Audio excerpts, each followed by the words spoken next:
Welcome back class 12th। आज हम लोग पार्ट 4 कंटिन्यू करेंगे।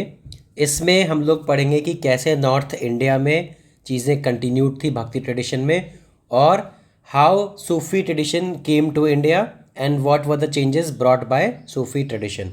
इसी में हम लोग उसका भी इंट्रोडक्शन स्टार्ट करेंगे। नाउ जब हम लोग भक्ति ट्रेडिशन की बात करते हैं तो सेम टाइम पर नॉर्थ इंडिया में भी आप देखोगे कि Lord Vishnu and Lord Shiva की पूजा हो रही है, उनके टेम्पल्स बन रहे थे, और साथ ही साथ यहाँ के जो रूलर्स थे they were the patrons of these temples and these institutions.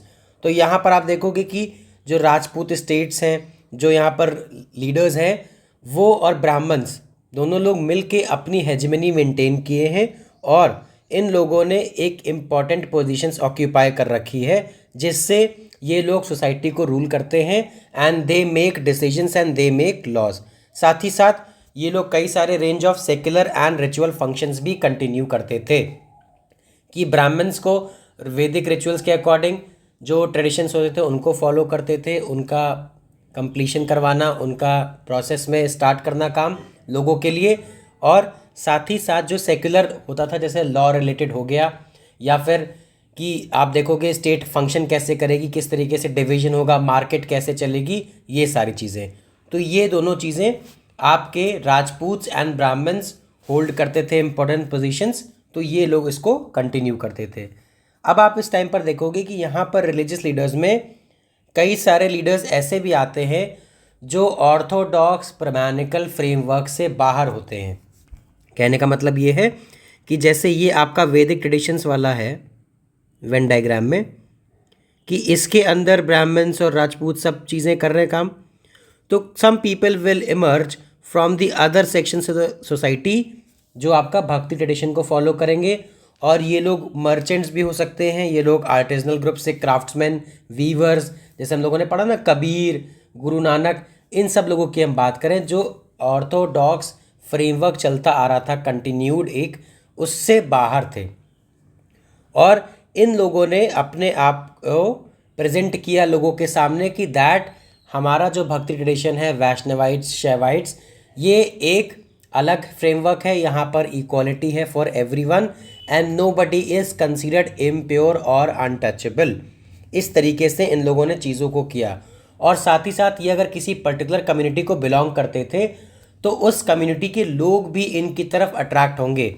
For example, अगर कोई मर्चेंट कम्युनिटी से सेंट बना है तो अलवर मतलब आपका अलवर मतलब एज इन वैष्णव, और नैनार्स मतलब शैव्स, तो इनमें अगर कोई सेंट बना है, इनको कोई लीड कर रहा है, तो सिंपल सा एक कंक्लूजन आप लॉजिकली डिड्यूस कर सकते हो that other merchants of the similar group will follow him because they know this person in and out. They know कि he was a merchant earlier and now he is a saint and he is talking about equality, he is talking about things which we require for our promotion of trade. तो इस तरीके की चीज़ों से जब आप किसी से पहले से कनेक्टेड होते हो तो you can trust that person. तो इस तरीके से इन लोगों ने अपने ट्रेडिशंस को, वैष्णव ट्रेडिशन और शैव ट्रेडिशन को फॉलो करना स्टार्ट किया और उसको प्रमोट करना भी स्टार्ट किया। तो जो कम्युनिटी होगी वो भी उनसे ज़्यादा से ज़्यादा कनेक्ट होती जाएगी। फिर आप देखोगे इसमें जो नए रिलीजियस लीडर्स थे, इन लोगों ने क्या किया, दे क्वेश्चनड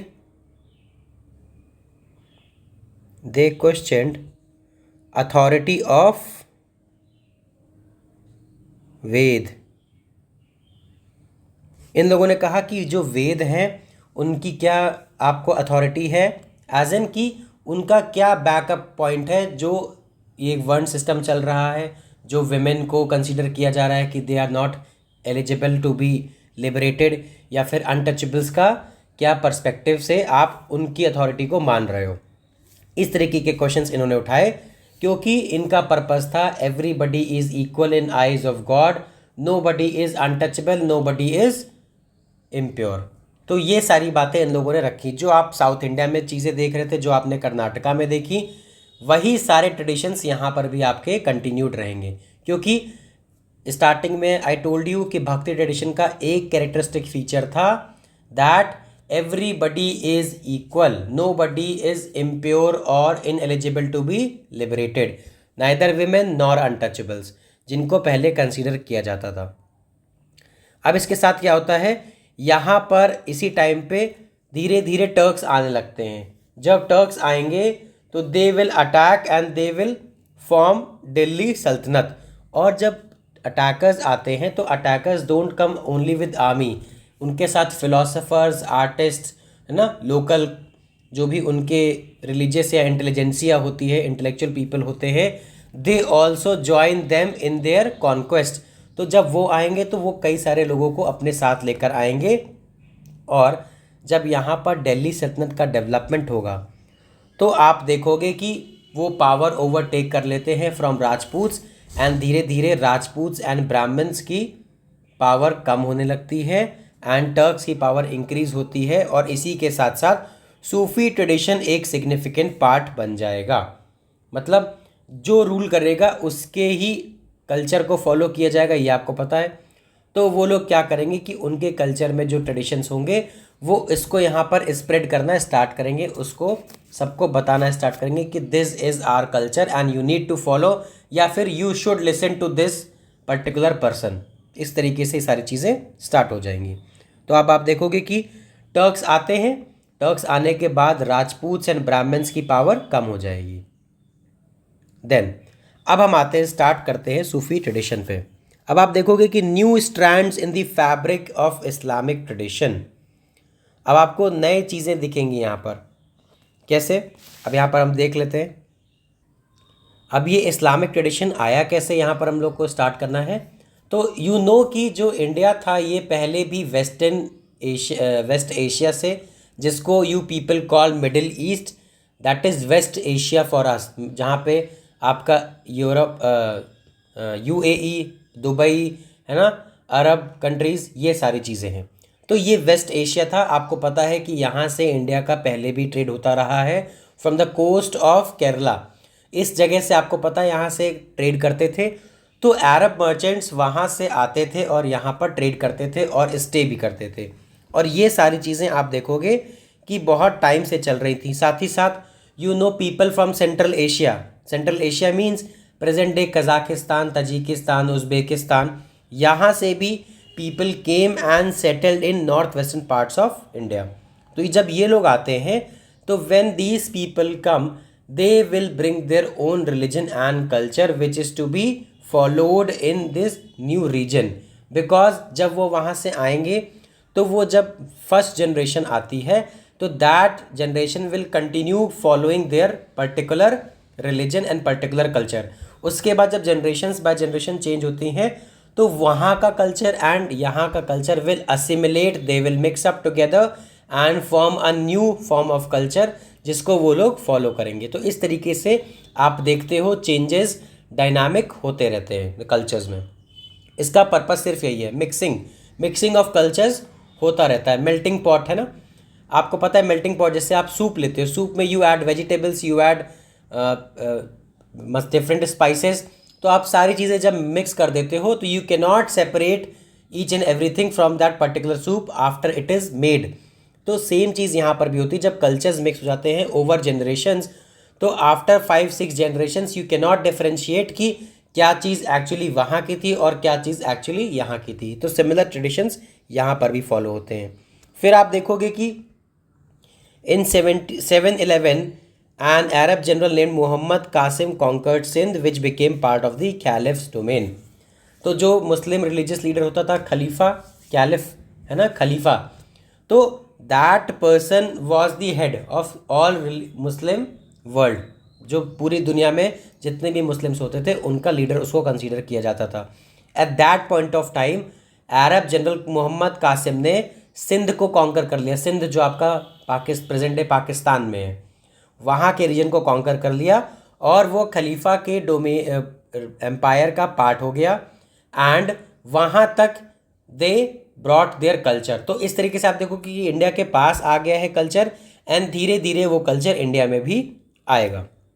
इसके बाद क्या होगा, जब आप 13वीं सेंचुरी देखोगे या फिर आप क्या कहते हैं टर्क्स एंड अफगान्स जब यहाँ पर अटैक करते हैं और दिल्ली सल्तनत का डेवलपमेंट होता है, देन यू विल सी कि ये सारी चीज़ें अब मेन लैंड इंडिया में भी आ जाएगा और साथ ही साथ Deccan and other parts of the sub continent में भी वो चीज़ें स्प्रेड हो जाएंगी। डेक्कन में आप जब देखोगे बहामानी किंगडम्स है ना, यहाँ पर आप देखोगे हैदराबाद हो गया, ये सारी चीज़ें, बीजापुर, गोलकोंडा, यहाँ पर you will find rulers of this particular religion है ना, and they are ruling as important people in that particular area. इसका मतलब कि इन लोगों ने यहाँ पर किसी के साथ आए, एक पर्टिकुलर आदमी के अंदर, जैसे आप देखो अगर टुर्क्स के साथ आए, ठीक है, ये मेन हेड थे, इनके साथ इन्होंने क्या किया कि डिफरेंशिएट कर दिया कि अलग अलग रीजन्स को अलग अलग रूल करेंगे लोग, 1 को कोई और करेगा, 2 को कोई और करेगा, 3 को कोई और करेगा। तो after these people will lose power, then ये 1 2 3 रीजन वाले लोग क्या करेंगे, they will establish themselves as the new rulers of that particular region. यही चीज़ें होती हैं जब आप देखते हो कि मुगल एम्पायर में भी कई सारे फ्रैगमेंट्स आते हैं। आप देखते हो तुगलक टाइम में कई सारे फ्रैगमेंट्स आते हैं, ठीक है। तो ये सारी चीज़ें इसी वजह से होती है, जब मेन रूलर कंट्रोल लूज कर देता है या फिर वीक होता है, then these regions will declare themselves as independent. तो सेम चीज़ यहाँ पर भी होगी कि साउथ में भी जो अपने किंगडम बनाते जाएंगे, एम्पायर बनाते जाएंगे, those people were at one point of time feudatories, और क्या कहते हैं, उनके अंडर थे मेन रूलर्स के। अब उन लोगों ने क्या किया है, they have separated themselves from the main rulers. इस तरीके से ये सारी चीज़ें कंटिन्यू होंगी, और मुगल्स के आने के साथ साथ और ज़्यादा ट्रेडिशन यहाँ पर फॉलो होगा, क्योंकि मुगल्स एक larger part of the empire को रूल करेंगे। तो they will have a hold over large part of the nation where they can spread where they can promote their religion। और आप देखोगे कि these Muslim leaders will have some religious leaders giving them advice, telling them how to go about things। तो आप उनको देखोगे कि यहाँ पर उलेमाज आते हैं। उलेमा क्या होते हैं, उलेमा जो आपके होते हैं वो मुस्लिम रिलीजियस हेड होते हैं, जिनको पता होता है कि शरिया लॉ किस तरीके से हमको कंटिन्यू करना है। तो sharia law is the law governing Muslim community, ये चीज़ आपको पता है, शरिया जो होता है। तो आप साथ ही साथ देखोगे यहाँ पर चीज़ें थोड़ा कॉम्प्लिकेट हो जाएंगी। क्यों? बिकॉज जो रूलर्स हैं, द रूलर्स आपके मुस्लिम्स हैं, है ना, रूलर्स आपके मुस्लिम्स हो गए, बट जो सब्जेक्ट्स हैं, that is population, local people जो है, सब्जेक्ट्स आर नॉन मुस्लिम्स। वो हिंदूज़ भी हैं, जैन्स भी हैं, बुद्धिस्ट भी हैं, ठीक है। इस तरीके के कई सारी चीज़ें यहाँ पर हैं, ट्राइबल्स भी हैं, तो आप उसमें भी कई सारे वेरिएशंस हैं। तो यू विल फाइंड कि there is a complication between rulers and subjects. क्यों? क्योंकि यहाँ पर ये लोग इस्लाम फॉलो नहीं कर रहे हैं और रूलर्स इस्लाम फॉलो करते हैं। तो आप इसी चीज़ में देखोगे कि एक कैटेगरी नई बन के आती है। This category was derived from the Arabic word जिम्मा। उस कैटेगरी का नाम होता है जिम्मी, दैट इज, ये कैटेगरी का नाम होता है जिम्मी। अब जिम्मी क्या है? देखिए, आपने एक बात सुना होगा, जिम्मा लेना, जिम्मेदारी। तो जिम्मेदारी मतलब क्या होता है? रिस्पॉन्सिबिलिटी। तो जिम्मा भी वही हो गया कि ये रिस्पॉन्सिबिलिटी थी, प्रोटेक्शन थी अंडर अराबिक एम्पायर, जब नॉन मुस्लिम्स रहते थे। जैसे अराबिक एम्पायर में आपको पता है कि मुस्लिम्स वर द रूलर्स, तो वहाँ पर जब नॉन मुस्लिम्स रहते थे, ज्यूज़ एंड क्रिश्चियंस, तो उनको बोला जाता था Jimmy, because they were under the protection, they were under the क्या कहते हैं आप, किंग के अंडर थे, रूल सब्जेक्ट थे ना, they were subjects of that particular king who was follower of Islam. तो इन लोगों को क्या बोलते थे? नॉन मुस्लिम्स को जिम्मी बोलते थे। तो जब आप जिम्मी देखोगे तो साथ ही साथ इनको बोला जाएगा कि आपको रूलर प्रोटेक्ट करता है। अब यहाँ पर रूलर का प्रोटेक्ट करने का मतलब कि जो रूलर है वो मुस्लिम है, आप सब्जेक्ट नॉन मुस्लिम हो, तो you are being protected by ruler, क्योंकि आप इस रीजन में रह रहे हो। ये उनका कुछ कॉन्सेप्ट था। उसके लिए they devised a taxation system कि if you want to be protected, है ना, फॉर योर लाइफ टाइम, तो you need to pay tax. अभी देखिए किस तरीके का कॉन्सेप्ट है कि अगर आपको किसी रीजन में रह रहे हो और वहाँ पर आपका रूलर आपसे बोल दे कि just because you are from different religion आपको एक तरीके का टैक्स देना पड़ेगा, तो ये एक तरीके से क्या होगा? प्रॉब्लमैटिक चीज़ हो जाएगी और प्रॉब्लम क्रिएट करेगी पब्लिक में एंड रूलर में। तो यू विल सी कि दे पेड टैक्सेस, जिम्मीज पेड टैक्सेस नोन एज जजिया। आपने पढ़ा है, ताकि इन लोगों को प्रोटेक्शन मिलती रहे फ्रॉम मुस्लिम्स। तो ये चीज़ आप देखोगे वो कॉन्सेप्ट अरब में था। सेम कॉन्सेप्ट को जब इंडिया में टर्किश एम्पायर, दिल्ली सल्तनत सेटल होता है एंड मुगल्स भी सेटल होते हैं, तो they keep on bringing this taxation system जो वहाँ पर चलाते थे, क्योंकि रूलर मुस्लिम है, सब्जेक्ट्स नॉन मुस्लिम्स हैं, तो जो भी नॉन मुस्लिम्स हैं उनको जजिया पे करना पड़ता है, कि आपको एक टैक्स पे करना पड़ेगा फॉर योर ओन प्रोटेक्शन। तो kind of an extortion money, जैसे आप देखते हो कि एक्सटॉर्शन मनी होता है ना, कि आपने अगर ये काम करना है जबकि आप लेजिबल हो, काम आपका इलीगल नहीं है, still you are paying taxes. तो ये उस तरीके के कुछ ट्रेडिशंस थे उस टाइम पर, जो वहाँ से यहाँ पर लाए गए और यहाँ पर उनको इन्फोर्स किया गया। देन साथ ही साथ क्या होगा कि आप देखोगे कुछ रूलर्स ऐसे होते हैं जो एक फ्लेक्सिबल पॉलिसी भी फॉलो करते हैं। फ्लेक्सिबल पॉलिसी का मतलब कि दे आर लाइक कि ठीक है, हमारी subjects if they are non Muslims तो उनको हमको फ्लेक्सिबिलिटी देनी चाहिए, बिकॉज हम मुस्लिम्स हैं, हम इस्लाम फॉलो करते हैं, नॉट माई सब्जेक्ट्स। तो they can be given some consideration, they can be given some flexible point of view कि हाँ आप अपनी चीज़ें कंटिन्यू करो, हम आप पर इम्पोज नहीं करेंगे। तो इस तरीके की सारी चीज़ें आपको देखने को मिलेंगी कि नॉन मुस्लिम्स को आप देखोगे कुछ लीडर्स होते हैं रिस्पेक्ट भी देंगे और कुछ उनको इम्पॉर्टेंट क्या कहते हैं पोजीशंस पर भी रखेंगे, जैसे आप अकबर के टाइम पर बीबरन में देखोगे। बट ये सारी चीज़ें आप एक इस पर्सपेक्टिव से समझना कि जो रूलर्स थे they were not of the view कि हमको एक सेक्युलरिज्म करना है, उनका पर्पस था कि हमको रूल कैसे करना है। देखिए, when you want to rule for a long time, ये एक पॉलिटिकल पॉइंट ऑफ व्यू से आप देखो, इफ़ यू आर, आप लोग पॉलिटिकल साइंस भी पढ़ते होगे, तो आप एक चीज़ समझो कि किसी को भी if you want to continue your power, you cannot continue your power with force for a long time. आप फोर्सफुली चीज़ों को 5 साल, 6 साल, 7 साल, 10 साल कंटिन्यू कर सकते हो। Beyond that you require some legitimacy और पीपल का एक्सेप्टेंस। भले ही आपके पास आर्मी है, भले ही आपके पास पावर्स हैं, you can make laws, you are the ruler of the country, you are the politician of an area, but एक टाइम के बाद आपको लोगों को सपोर्ट चाहिए होगा। You will require some support from people that they will legitimize your authority, your rule. तो political science के पर्सपेक्टिव से अगर आप देखो तो अकबर हो गया या फिर कोई भी जो रूलर्स थे जिन्होंने कंटिन्यू किया काफ़ी लॉन्ग टाइम तक, हम इनकी बात कर रहे हैं, मुगल्स की, टर्क्स की, दिल्ली सल्तनत के रूलर्स की, तो यू विल सी कि these people ruled because they accepted the ways of subject for their understanding, और उनको ज़्यादा दिन तक रूल करना था। बाय फोर्स आप रूल कर सकते हो, बट कहीं ना कहीं रिवोल्ट होता रहेगा, चीज़ें आपके फेवर में नहीं रहेंगी, and you will keep wasting your time and resources, as you will see in the form in the time period of Aurangzeb. Aurangzeb के टाइम पीरियड में आप देखोगे कि कहीं ना कहीं ब्रेकआउट होता था रिवोल्ट्स का, रायट्स होते थे, क्योंकि वो फोर्सफुली रूल करता था। बट अकबर के टाइम पर यू विल सी कि अकबर के टाइम पर ज़्यादा रायट्स और इस तरीके की चीज़ें नहीं होती थी, because Akbar was intelligent in a way that he wanted to rule for a long time, and he knew कि if I want to rule for a long time, I should become favourite of my public, my subjects. तो अगर मेरे subjects मुझे पसंद करेंगे, अगर वो आपको सपोर्ट करेंगे, then only I will be able to continue my rule.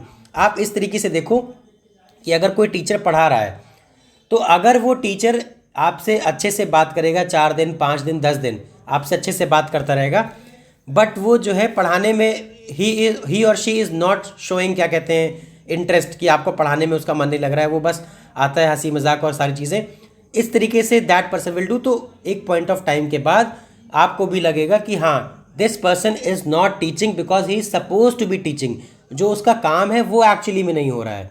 तो ये चीज़ें हैं, तो आपको क्या लगेगा कि हाँ, we want another person to teach us. इस तरीके की सारी चीज़ें होती रहती हैं लाइफ में। आपको भी लगेगा, जैसे पॉलिटिशियंस की बात करें, ये उसी पॉलिटिशियन जो काम नहीं कर रहा है सॉरी तो क्या होगा कि you will see people will after at some point of time will throw out that person और उनको हटा देंगे। जैसे आपने देखा पॉलिटिक्स में अगर बात करें बीएसपी की, है ना, बीएसपी बहुजन समाज पार्टी, आज वो कंपटीशन से क्यों आउट है BJP and SP and Congress से? बिकॉज उन्होंने अपने कोर चीज़ों को समझा और उसके अलावा जो मैक्सिमम पॉपुलेशन थी उनको नहीं समझा। तो इससे क्या हुआ कि जो कोर पीपल थे दे voted for that particular party, but जो बाकी लोग थे जो सोचते थे कि हाँ she can do good work, she can bring equality in politics और बाकी चीज़ों में, वो उन लोगों ने उसको नहीं समझा, इस वजह से उनका लॉस हो गया। तो आपको ये समझना पड़ेगा। इसी वजह से यहाँ पर भी जब आप देखोगे कि if any leader is giving some concessions, if any ruler is giving some concessions to public, कि आप पे जजिया नहीं लगेगा, आप पे कोई टैक्स नहीं लगेगा even though you are a non Muslim, not because that person is secular या फिर दैट पर्सन इज क्या कहते हैं दूसरों का रिस्पेक्ट करने वाला नेसेसरीली। मैं ये नहीं कह रहा हूँ कि डिसरिस्पेक्ट ही करता होगा, बट पर्पज़ ये है कि ही और she wants to rule for a long time and he and she is aware that what I need to do for keep ruling for the long time. कितने ज़्यादा time तक हमको rule करना है, फॉर दैट आई नो कि public should accept me, legitimise my rule. ये सारी चीज़ें आपको समझनी है, ठीक है।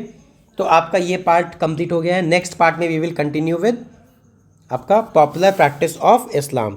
तो यहाँ पर हम लोग आगे की चीज़ें डिस्कस करेंगे कि कैसे इस्लाम में और सारे चीज़ें आती हैं और सूफी ट्रेडिशंस कैसे फर्दर डेवलप होता है। Thank you class, have a wonderful day.